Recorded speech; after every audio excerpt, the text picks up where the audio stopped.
Hello friends, welcome to our YouTube channel DRJ GS centre. आज हम लोग Chhattisgarh current affairs का पार्ट 5 इस वीडियो में कवर करने वाले हैं। इससे पहले मैंने पार्ट 4 तक कंप्लीट करा दिया है, तो अगर आप उन वीडियो को नहीं देखें तो उन वीडियो को पहले आप देखकर ज़रूर देखें। उसका मैंने एक प्लेलिस्ट बना दिया छत्तीसगढ़ करेंट अफेयर्स, आप वहाँ सारे वीडियो को एक साथ देख सकते हैं। आज हम लोग छत्तीसगढ़ का जो भी इम्पोर्टेंट टॉपिक होगा, जो CGPSC सब इंस्पेक्टर, मंडी निरीक्षक, हॉस्टल वार्डन या एशिया फॉरेस्ट रेंजर कि जितने भी छत्तीसगढ़ के एग्ज़ाम्स होते हैं, सारे एग्ज़ाम्स के पॉइंट ऑफ व्यू से ये आज का वीडियो काफ़ी इंपॉर्टेंट होने वाला है। तो चलिए एक एक टॉपिक करके समझते हैं। पहला टॉपिक क्या है? जनजातीय समुदाय में भू समाधि की परंपरा। ये भू समाधि की परंपरा क्या होती है जनजातीय समुदाय में? तो हम लोग जानते हैं कि छत्तीसगढ़ में कुल 42 जनजातियों की समुदाय पाई जाती है, जिसकी कुल 161 उप जनजातियाँ होती है। इन 42 जो जनजातियाँ हैं, इनमें से दर्जनों जनजातियाँ जिला बस्तर, जो कि बस्तर संभाग का जो जिला बस्तर है वहाँ पाई जाती हैं। इसमें से प्रमुख रूप से मुरिया जनजाति, बतरा जनजाति, माड़िया जनजाति, धुरवा जनजाति, दोरली जनजाति, इन सभी जनजातियाँ में अगर किसी की मृत्यु हो जाती है तो ये लोग 100 को भू समाधि के रूप यानी दफन किया जाता है, और उस भू समाधि के ऊपर पत्थर या लकड़ी का मृतक स्तंभ स्थापित कर दिया जाता है। मृतक स्तंभ स्थापित कर दिया जाता है। ये जो मृतक स्तंभ है, इसको कभी कभी ये लोग इस पर कलाकृतियाँ भी कर देते हैं ताकि वो एक आकर्षक के रूप में दिखाई दे। ये जनजातियाँ जब भू समाधि करते हैं तो इनका मानना ये रहता है कि ये जो भू समाधि करने का कि ये बहुत कम खर्चीला होता है और साथ ही ये पर्यावरण हितैषी होता है, ऐसा इन जनजातियों का मानना है। जगदलपुर का जो गिद्दा मार्ग है, वहाँ पर सैकड़ों साल का पुराना कुछ मेगालिथ साइट उपस्थित है। इसका जो देख रेख है, इसे धरोहर मान के जो भारतीय पुरातत्व सर्वेक्षण है उसके द्वारा इसका देख रेख में इसकी संरक्षण किया जा रहा है इन मेगालिथ साइटों का। अब ये मेगालिथ साइट क्या होता है? ये एक बड़े प्रकार का पत्थर या शिला का एक स्तंभ या स्मारक के रूप में इसे जो भू समाधि होती है उसके ऊपर इसे बना दिया जाता है। कई बार क्या होता है कि इन जनजातियों में अगर कोई व्यक्ति किसी बीमारी या दुर्घटना से उनकी मृत्यु हो जाए तो इसमें जलाने की भी परंपरा है इन जनजातियों में। तो ये तो हो गया इस जनजाति समुदाय में भू समाधि की परंपरा से रिलेटेड सारे इंपॉर्टेंट टॉपिक। अब कुछ और जनजाति समुदाय से कुछ क्वेश्चन बनते हैं, जैसे एक है निरी जातीय म्यूजियम। निरी जातीय म्यूजियम कहाँ है? ये जो बस्तर जो जिला है, इसका जो जिला मुख्यालय है जगदलपुर, वहाँ इसका हेडक्वार्टर है निरी जातीय म्यूजियम का। ये कई बार एग्जाम में पूछा जा चुका है। साथ ही जो बस्तर में जो दक्षिण क्षेत्र विकास प्राधिकरण है, जो कि जनजातियों के से संबंधित जो विकास का प्राधिकरण है, उसका भी जो हेडक्वार्टर हो कहाँ है? जगदलपुर में है। जगदलपुर में इसकी जो स्थापना हुआ था दक्षिण क्षेत्र विकास प्राधिकरण का मई 2004 में हुआ था। मई 2004 में। इसे आप नोट करके लिख लें। उम्मीद कर रहा हूँ कि आप इस वीडियो को देखते समय एक कॉपी और एक पेन जरूर रखे होंगे, और जितना भी एक्स्ट्रा पॉइंट बता रहा हूँ सारी चीज़ों को आप नोट कर लें।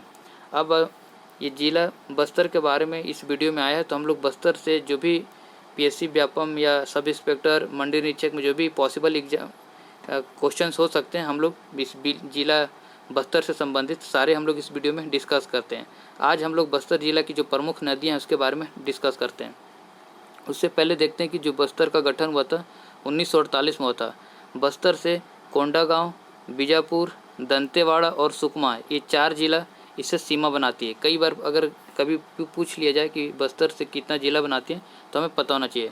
साथ ही एक ओडिशा, एक राज्य भी बस्तर से जिला बनाती है। तो 4 जिला हो गया और एक राज्य बस्तर से सीमा बनाती है। अब हम लोग आज हम लोग इस वीडियो में बस्तर के प्रमुख नदियों के बारे में देखते हैं। तो बस्तर जिला है, इसके उत्तरी भाग में इंद्रावती नदी बहती है।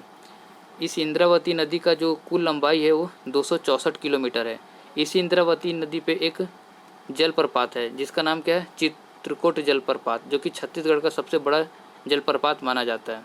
ये एक तो इंद्रावती नदी हो गया जो कि बस्तर की से जीवन रेखा के रूप में जाना जाता है। एक इंद्रावती नदी हो गया। एक नदी है सबरी नदी, जो कि बस्तर के पूर्वी भाग में बहती है। इस जो सबरी नदी है, इसकी जो कुल लंबाई है वो 173 किलोमीटर है। इस सबरी नदी की एक सहायक नदी है कांगेर नदी। कांगेर नदी, इस कांगेर नदी का खासियत क्या है कि यहाँ पास एक भैंसादरा जगह है, भैंसादरा, जहाँ प्राकृतिक रूप से जो मगरमच्छ पाए जाते हैं। कई बार एग्जाम्स में ये भी पूछा जा चुका है। कांगेर नदी पे एक भैंसा दर्रा जगह है जहाँ प्राकृतिक रूप से मगरमच्छ पाए जाते हैं, इसे भी आप नोट करके लिख लें। अभी जो कांगेर नदी है इसकी एक सहायक नदी है मुनगा बहार नदी, मुनगा बहार नदी।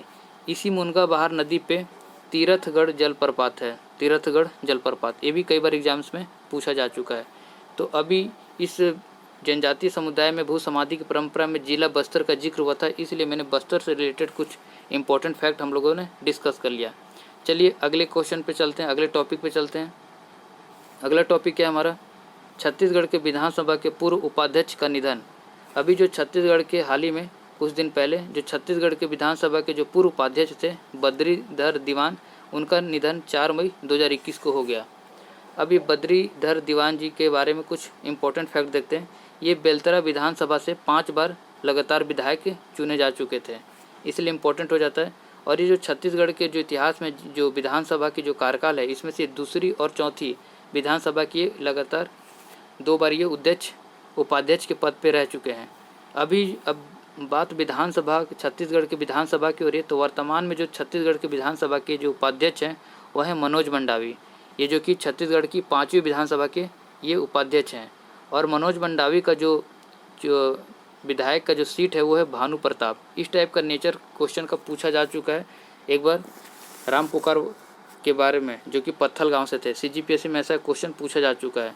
अब छत्तीसगढ़ विधानसभा के पूर्व उपाध्यक्ष के बारे में बात हुआ है, तो अभी तक हमारे छत्तीसगढ़ में जितने भी उपाध्यक्ष हैं इनके बारे में मैं नाम यहाँ बताता हूँ, आप उसे नोट करके लिख लें। पॉसिबल है कि कभी एग्जाम में क्रम पूछ लिया जाए। तो जो पहले उपाध्यक्ष थे वो थे श्री बनवारी लाल अग्रवाल। मैं यहाँ बोलते जा रहा हूँ, आप लोग उसे नोट करके लिख लें। पहले कौन हो गए, श्री बनवारी लाल अग्रवाल। दूसरे कौन हो गए, धर्मजीत सिंह। तीसरे नंबर के कौन हो गए, बद्रीधर दीवान, जो कि इन्हीं का भी हाल में क्या हो गया, मृत्यु हो गया है। चौथे नंबर के कौन थे, चौथे नंबर के हैं नारायण चंदेल। 5वें नंबर के कौन है, बद्रीधर दीवान।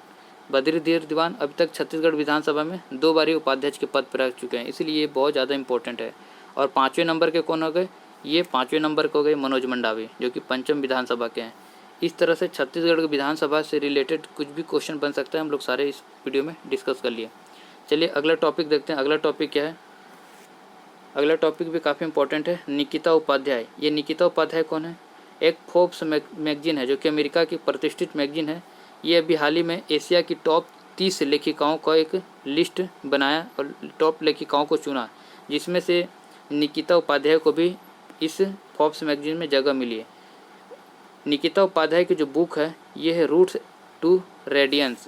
इस बुक में इन्होंने क्या लिखा है, इस बुक में इन्होंने खूबसूरती बढ़ाने का तरीका लिखा है, जैसे त्वचा हो गया, बालों की सुंदरता हो गया। इसका एक आयुर्वेदिक नुस्खा के बारे में इन्होंने इस बुक में रूट्स टू रेडियंस के में जिक्र किया है। तो आपको ये बुक का नाम याद होना चाहिए। ये जो निकिता उपाध्याय हैं ये भिलाई की रहने वाली हैं, ठीक है। इस टॉपिक से भी जितना भी पॉसिबल क्वेश्चन बन सकते हैं हम लोगों ने देख लिया। चलिए आगे देखते हैं, आगे क्या है। हाल ही में हिमालय की सबसे ऊंची चोटी पर चढ़ने वाली प्रदेश की प्रथम महिला कौन बनी है। यहाँ पास मैं 2 क्वेश्चन आप लोगों के लिए रखा हूँ। इस दोनों क्वेश्चन के बारे में डिटेल में हम लोगों ने प्रीवियस वीडियो में डिस्कस किया हुआ है, तो अगर आप प्रीवियस वीडियो को देखें तो इसका आंसर आप मुझे कमेंट बॉक्स में कमेंट करके बताएं। पहला क्वेश्चन क्या है, हाल ही में हिमालय की सबसे ऊंची चोटी पर चढ़ने वाली प्रदेश की प्रथम महिला कौन बनी है। और दूसरा क्वेश्चन क्या है, नीति आयोग के द्वारा जारी सतत विकास लक्ष्य इंडिया इंडेक्स 2020-21 के अनुसार लैंगिक समानता में छत्तीसगढ़ का कौन सा स्थान है। ये दोनों क्वेश्चन के बारे में मैंने इससे प्रीवियस वाले वीडियो में डिटेल में डिस्कस किया है। उम्मीद करता हूँ कि आप दोनों क्वेश्चन का आंसर जरूर कमेंट करके बताएंगे। अगर आपको वीडियो अच्छा लगा तो वीडियो को लाइक करें, और चैनल पे नहीं तो चैनल को सब्सक्राइब करके बेल आइकन प्रेस कर लें, ताकि जैसे ही मैं छत्तीसगढ़ का अगला पार्ट करंट अफेयर्स का अपलोड करूं तो आपको उसका नोटिफिकेशन मिल जाए। और इसका PDF मैं टेलीग्राम के चैनल पर अपलोड कर देता हूं, तो टेलीग्राम का लिंक मैंने इस वीडियो के डिस्क्रिप्शन में दे रखा है, तो आप वहां से टेलीग्राम चैनल भी ज्वाइन कर सकते हैं। चलिए मिलते हैं नेक्स्ट वीडियो में, तब तक के लिए जय हिंद।